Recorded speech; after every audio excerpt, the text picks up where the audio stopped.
할렐루야. 우리 곳에 잘 오셨습니다. 한번 옆에 있는 분들하고 인사 나누시겠습니다. 우리는 하나님의 은혜로 잘 되는 인생입니다. 우리는 하나님의 은혜로 잘 되는 인생입니다. 여러분 잘 될 줄 믿습니다. 마지막까지 그 확신을 가지고 믿음을 가지고 잘 견뎌내시는 우리 사랑하는 성도님들 되시기를 간절히 축원합니다. 여러분 문정희라는 시인이 있습니다. 그 가시라는 시를 졌는데요, 좀 행 구분을 하면 좋은데 제가 놓쳤어요. 그 시 내용은 이러합니다.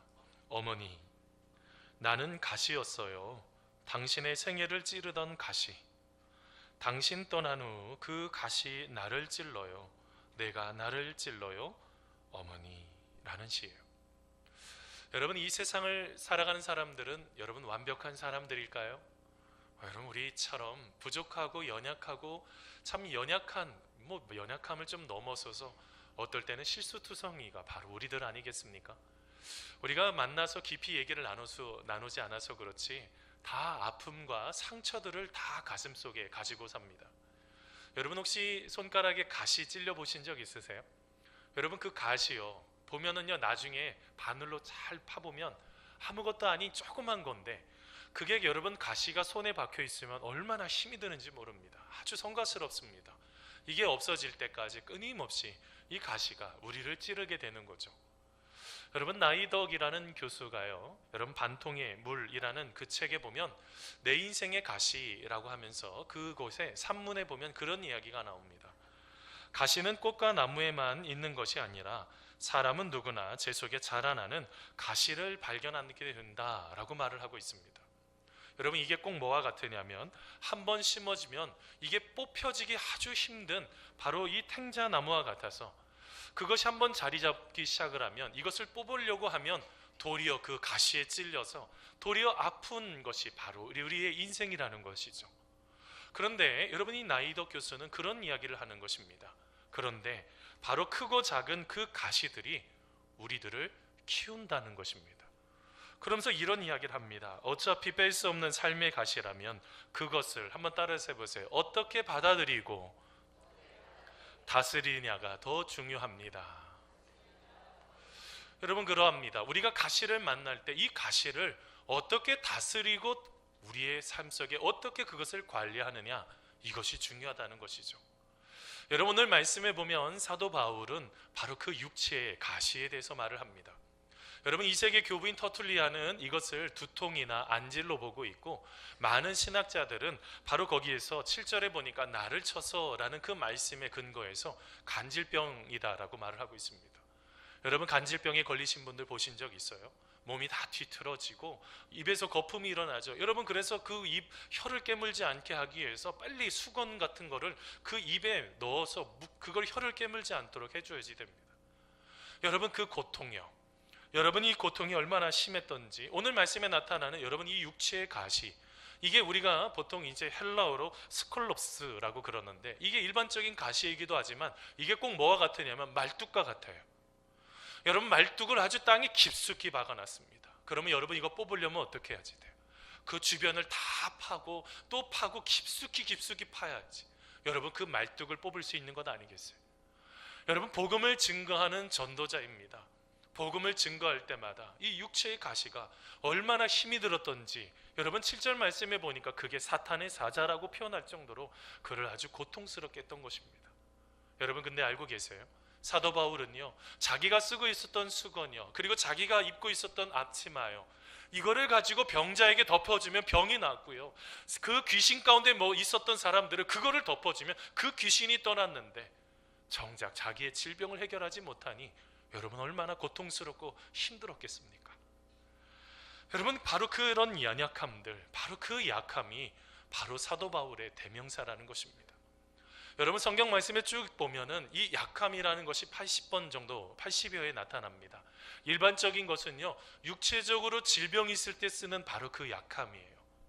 그건 외에도 인간이 가지고 있는 본성적인 연약함들, 여러분 우리의 마음은 무한하지 않습니다. 연약하죠. 한계가 있죠. 유한성, 바로 그것을 사용할 때 쓰고요. 더 나아가서 우리의 삶 속에 인지 능력이 부족하거나 경제적으로, 사회적으로 연약하거나 아니면 도덕적인 그런 결함이 있었을 때 쓰는 바로 그 약함들, 성경 말씀에 곳곳에 나타나고 있는 것입니다. 그런데 여러분, 바로 그 약함 어떻게 관리할 것이냐라는 것입니다. 여러분, 그 연약함들, 그 가시와 같은 것들, 우리는 그것에 대해서 어떻게 우리는 이것을 다루어야 되느냐라는 것입니다. 여러분, 오늘 말씀의 근거에서 여러분 세 가지 질문을 하려고 합니다. 여러분, 첫 번째 질문은요, 우리가 가진 도대체 그 약함의 의미는 무엇이냐라는 것입니다. 여러분, 오늘 말씀 고린도후서 12장 7절 말씀입니다. 우리 같이 한번 읽어보겠습니다. 시작.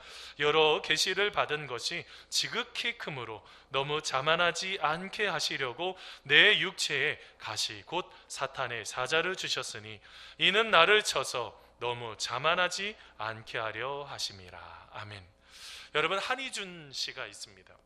한희준 씨가 지은 시 중에 가시 하나 없는 장미꽃 어디 있으랴 라는 그 시가 있어요. 여러분, 내용은 이러합니다. 차디찬 새벽 이슬에 젖지 않고 피어나는 꽃이 어디 있으랴. 시린 가슴에 가시 하나 달지 않고 아름다운 향기 붉은 장미꽃 어디 있으랴. 작은 사랑 하나라도 아픔 없는 사랑이 어디 있으랴. 가슴속 혼자 밤새워 그립고 눈물 없는 사랑이 어디 있으랴. 장미가시에 또한 피 흘리고 죽지 않는 사랑의 시인이 어디 있으랴 라는 시입니다. 여러분, 우리의 인생은 뭐와 같다는 거예요? 차디찬 새벽의 이슬을 맞아서 완전히 젖어버린 그런 인생과 같다는 것입니다. 어떨 때는 시린 가슴을 우리가 가슴을 움켜안고 우리가 경험할 때도 있고요.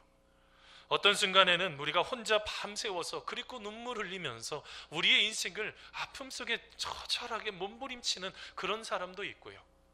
어떨 때는 가시에 찔려서 너무너무 아파서 그 아픔을 부여잡고 있는 바로 그런 것, 바로 그것이 인생이라는 것입니다. 여러분, 오늘 말씀에 읽은 이 고린도후서도 사도 바울이 보낸 편지입니다. 보낸 편지 속에 여러분, 우리가 보통 고린도전서, 후서 이렇게 두 권 생각하지만 실제로는 여러분 그 중간에 눈물의 편지가 있었습니다.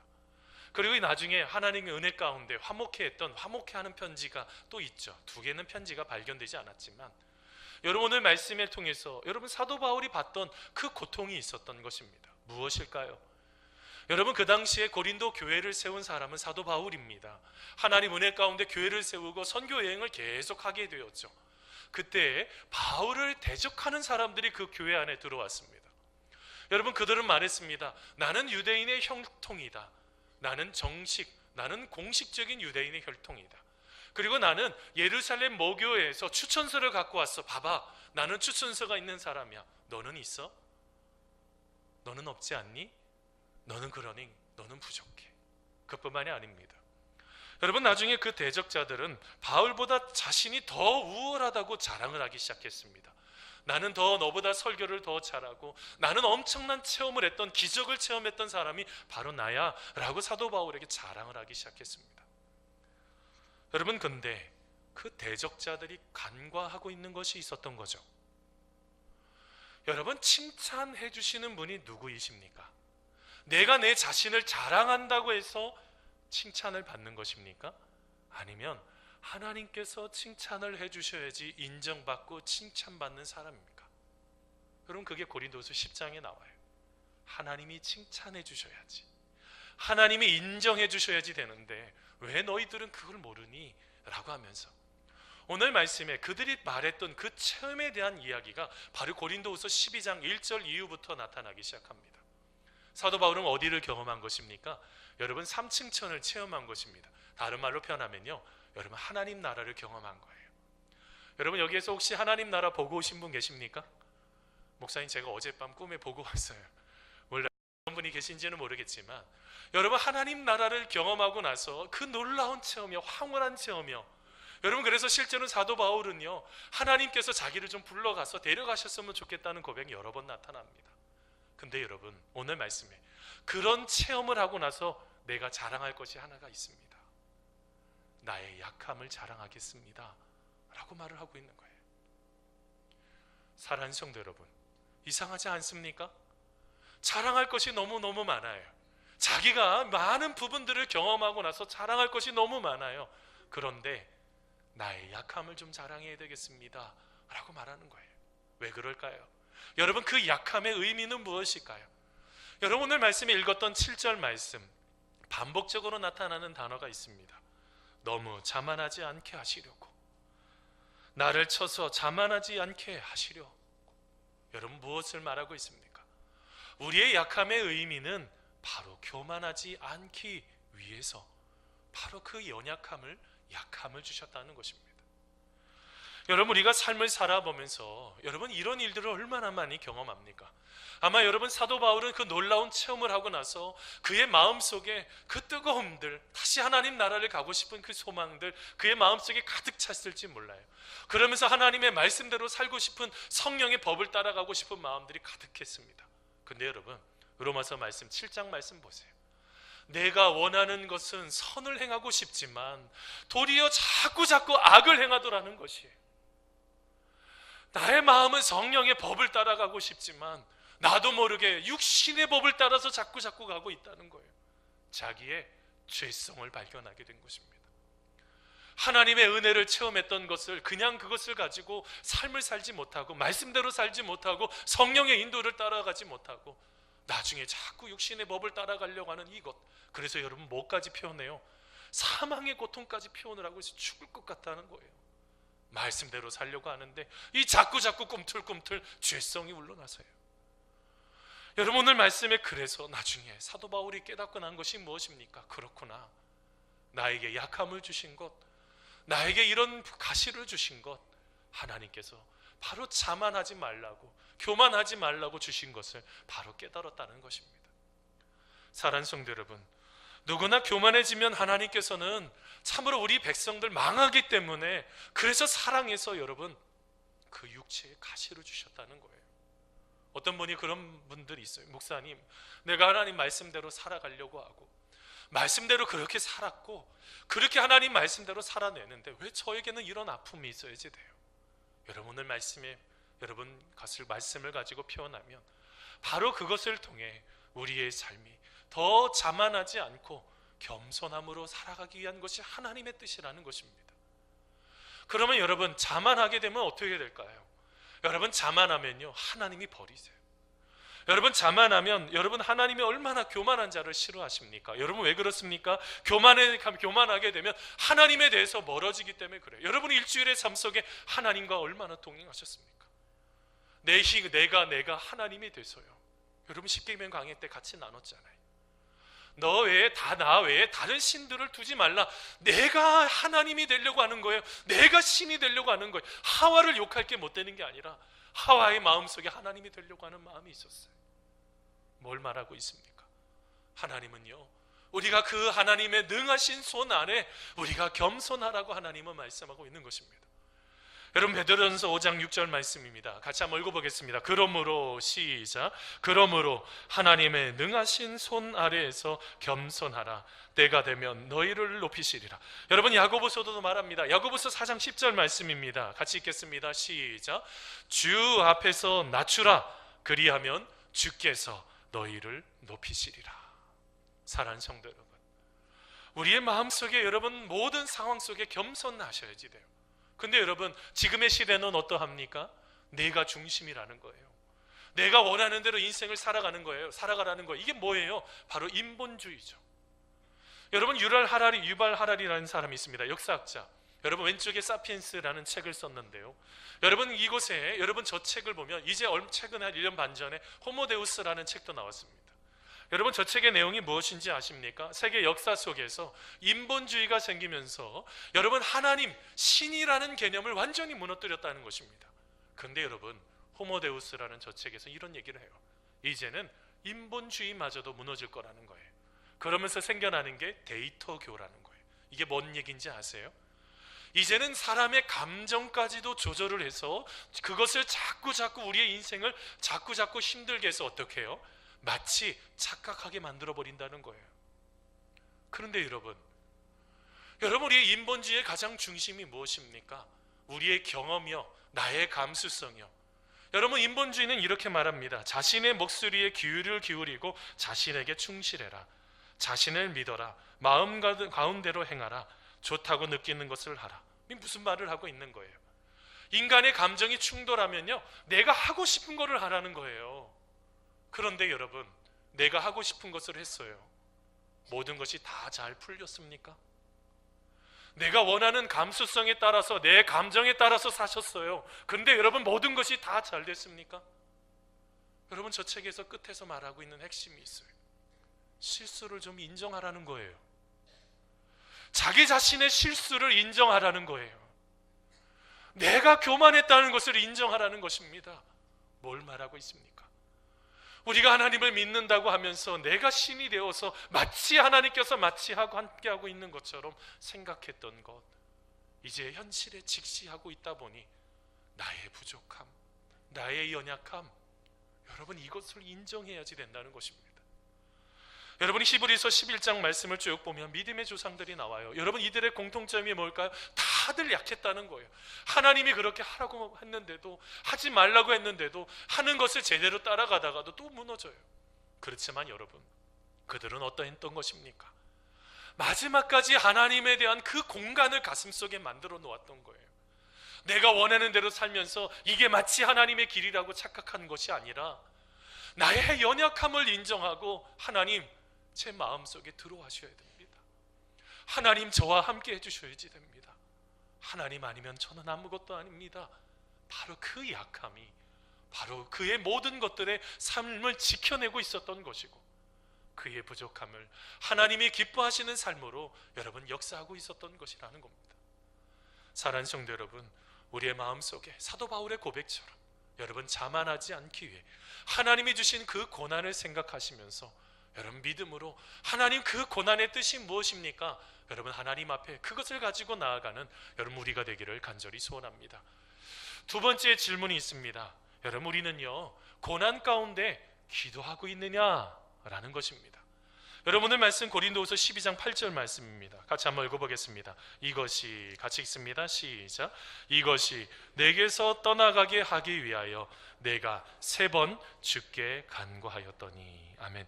여러분, 오늘 말씀에 보면요, 사도 바울이 그 육체의 가시와 말뚝과 같이 박혀져 있는 거 뽑기 위해서 여러분 몇 번 간구했어요? 3번이요. 그러면 딱 3번만 기도하고 끝났다는 그런 개념 아닌 거 아시죠? 여러분, 3이라는 숫자는 완전수예요. 여러분, 성부, 성자, 성령, 여러분 삼위일체할 때 이 3이라는 숫자도 완전한 숫자예요. 무슨 말을 하고 있는 것입니까? 기도할 때 1번, 2번, 3번 하고 끝났다는 겁니까? 아니에요. 간절함으로 자기의 가지고 있는 모든 것을 다 쏟으면서 간절함으로 하나님 앞에 기도했다는 거예요. 여러분, 하나님 앞에 문제가 있는 것만 가지고 끙끙거리고 그냥 끝난 것이 아니라 간절하게 기도해 보신 적이 있으십니까? 어떤 분은 내 남편이 여러분 육체의 가시와 같은 분이 될 수도 있어요. 목사님, 우리 남편만 생각하면 얼마나 원수 같은지 몰라요. 저 원수 같은 인간, 말은 할지 몰라도 그 원수 같은 남편을 위해서 기도해 보신 적이 있으십니까? 사랑하는 아내를 위해서 기도하신 적이 있으십니까? 내 마음속에 가시와 같이 아픈 손가락처럼 느껴지는 내 아들, 내 딸을 위해서 기도해 보신 적이 있으십니까? 내 마음속에 자꾸 힘들게 한다고 했던 여러분 그 시부모님들을 위해서 기도해 보신 적이 있으십니까? 여러분 앞에 사탄의 가시처럼 다가오는 사람을 위해서요. 여러분, 오늘 말씀에 말하고 있는 것이 무엇입니까? 그 약함이 바로 하나님을 찾을 수 있는, 바로 그 믿음의 길로 갈 수 있는 바로 그 출발이라는 것입니다. 바로 그 기도가요. 여러분, 연동교회 이성희 목사님이 계십니다. 이제 원로 목사님으로 이제 새로운 목사님이 이렇게 오셨는데, 여러분, 연동교회 이성희 목사님께서 쓰신 책 중에 그 아버지 되시는 바로 이상근 목사님, 바로 그것을 생각하면서 내가 본 아버지라는 책이 있습니다. 거기 보면요, 이상근 목사님 아주 최고의 여러분 강의 설교자이기도 합니다. 여러분, 주석이 있어요. 저희 어린 시절에 신학교 막 갔을 때 이상근 목사님의 주석이 다 있었어요. 그걸 보고 하나님의 뜻이 이런 뜻이 있구나, 이런 것이 이런 개념이 있구나, 이런 것을 이제 알았던 그런 시간이 있었는데, 저는 이상근 목사님이 그런 아픔이 있었는지 몰랐어요. 16살이에요. 발에 병이 생긴 거예요. 발에 병이 생겼는데 나중에 어떻게 했냐면 대구에 보면 달성공원에 가서 느티나무 밑에 가서 40일 동안 기도를 했다는 것입니다. 기도를 열심히 기도하고 나서 나중에 약을 이제 해서 이제 그 약을 하나 이제 바르게 됐는데, 그 약이 탐방약이라는 것이 됐는데 그거를 발랐는데 그게 도리어 독이 되어 버린 거예요. 잘 걸을 수가 없는 거예요. 이게 얼마나 힘들었겠습니까? 힘들고 어려운 그 시간들을 보내다가 나중에 보니까 할 수가 없어서 바깥 출입을 할 수 없어 3년 동안요 계속 성경책만 읽었다는 거예요. 여러분, 하나님 의지하면서 기도하면서 말씀을 계속 읽다 보니 최고의 성서학자가 됐던 것입니다. 나중에요, 여러분 60년 이제 여러분 목회하고 나서 이제 발의 이제 병을 치료하려고 어떤 이제 은퇴하고 나서 의사 선생님이 외과적으로 수술을 좀 합시다 해서 수술했는데 그 발 안에요, 여러분 1.5cm 머리카락 굵기의 철사가 그 안에 들어가 있었다는 거예요. 어린 시절에 산으로 들러 신발 맨발로 막 뛰어다니다가 그 안에 그 가시가 들어간 거죠. 철사가 들어가 있었던 것입니다. 그걸 모르고 그렇게 하다가 나중에 그런 어려움이 있었죠. 나중에 여러분 발 수술하고 나서 이 목사님이 이런 말을 했다고 합니다. 이 철사가 나의 가시가 되어 60년 동안 나를 찔렀으나 내가 성서학자가 되게 한 하나님의 은혜여 도구였습니다 라고 말하고 있다는 거예요. 사랑하는 성도 여러분, 두 번째 질문이요, 그러면 고난을 주시는 이유는 무엇입니까? 바로 이 고난을 통해서 하나님 앞에 기도하고 하나님을 더 잘 믿기 위해서 그 고난을 주셨다라는 것이죠. 여러분, 시편 50편 15절 말씀입니다. 환난 날에 어떻게 하라고 말합니까? 같이 읽어보겠습니다. 시작. 환난 날에 나를 부르라. 내가 너를 건지리니 내가 나를 영화롭게 하리로다. 여러분, 고난 당할 때, 슬픔 당할 때, 우리의 삶 속에 문제를 만날 때, 가시에 찔릴 때 기도의 자리로 나아가라는 것입니다. 야고보서 5장 13절 말씀입니다. 같이 한번 읽어보겠습니다. 너희 중에, 같이 읽습니다. 시작. 너희 중에 고난 당하는 자가 있느냐? 그는 기도할 것이요. 뭘 말하고 있습니까? 고난당하고 있을 때 기도의 자리로 나아가야지 된다는 거예요. 여러분 잘 알고 계시는 어린 왕자를 쓴 생텍쥐 베리가요, 그 어린 왕자라는 책에서 이런 말을 했습니다. 중요한 것은 눈에 보이지 않아. 여러분, 중요한 것들은 눈에 보이지 않습니다. 가장 소중한 것들은 눈에 보이지 않아요. 그러니 자꾸 길을 잃어버리는 거예요. 그런데 여러분, 우리가 하나님 앞에 기도할 때 길이 보이기 시작해요. 이곳에 하나님의 뜻이 있다는 것을 지금 사도 바울이 깨닫고 있는 것처럼 우리의 삶 속에 여러분 연약한 기도일지라도, 아무 힘이 없는 그런 기도일지라도 하나님은 그 기도를 기억하시고 우리의 삶 속에 그 기도를 응답해 주시는 그런 은혜를 경험할 수가 있다는 것입니다. 여러분, 정말지 수녀의 그림일기라는 그 책에 보면 아무 힘도 없는 이의 기도라는 시가 있습니다. 문득 생각합니다. 내 기도가 무슨 힘이 있을까? 맑지도 밝지도 않은 내 영혼, 나의 삶, 자신감이 하나도 없는 지금 여기, 허공을 향하여 드리는 이 기도가 속절없이 여겨지고 안개 속에 서 있는 것 같은 느낌이 듭니다. 진짜 내 기도에는 아무 힘이 없습니다. 나의 눈은 불신으로 탁해지고 내 마음은 방향을 잃고 있습니다. 아무 힘도 자격도 없는 이의 기도이기에 그것은 진짜 기도이고 그 기도를 들어주시는 분이 진짜 하나님이라는 사실을 이제야 알게 되었습니다 라고 고백을 하고 있어요. 아무 힘도 없는 기도, 그것도 하나님이 기뻐하시는 기도입니다. 내가 생각하기에 보기에 아무것도 아니라고 하는 그 기도, 그것도 여러분 우리의 삶을 살리는 생명입니다. 여러분, 우리의 삶 속에 여러분 기도의 자리로 나아가셔야지 돼요. 새벽을 깨워 기도의 자리로 나아가고 금식하면서 기도하고 내 마음속에 철회를 하면서 기도하고 하나님의 뜻이 무엇인지 기도의 자리로 나아가셔야지 돼요. 여러분, 그러할 때 여러분 하나님께서 나를 향하신 그 놀라우신 은혜, 나를 향하신 그 놀라우신 그 기쁨들 여러분 누리게 될 줄 믿습니다. 그러면서 여러분 마지막 세 번째 질문이 있습니다. 그러면 도대체 약할 때 어떤 유익이 있느냐라는 것입니다. 여러분, 오늘 말씀 고린도후서 12장 9절 10절입니다. 같이 한번 읽어보겠습니다. 시작. 나에게 이르시기를 내 은혜가 내게 족하도다. 이는 내 능력이 약한 데서 온전하여 짐이라 하신지라. 그러므로 도리어 크게 기뻐함으로 나의 여러 약한 것들에 대하여 자랑하리니 이는 그리스도의 능력이 내게 머물게 하려 함이라. 그러므로 내가 그리스도를 위하여 약한 것들과 능욕과 궁핍과 박해와 곤고를 기뻐하노니 이는 내가 약한 그때의 강함이니라. 아멘. 여러분 오늘 말씀에 잘 보세요. 9절 맨 앞에 보면 나에게 이르시기를, 하나님이 이르시기를. 여러분 이 이르신다라는 단어는요, 여러분 법원에 가면 판사가요 최종 판결문을 읽고 땅땅땅 때리지 않습니까? 바로 그것, 선언적이면 종결적인 말이에요.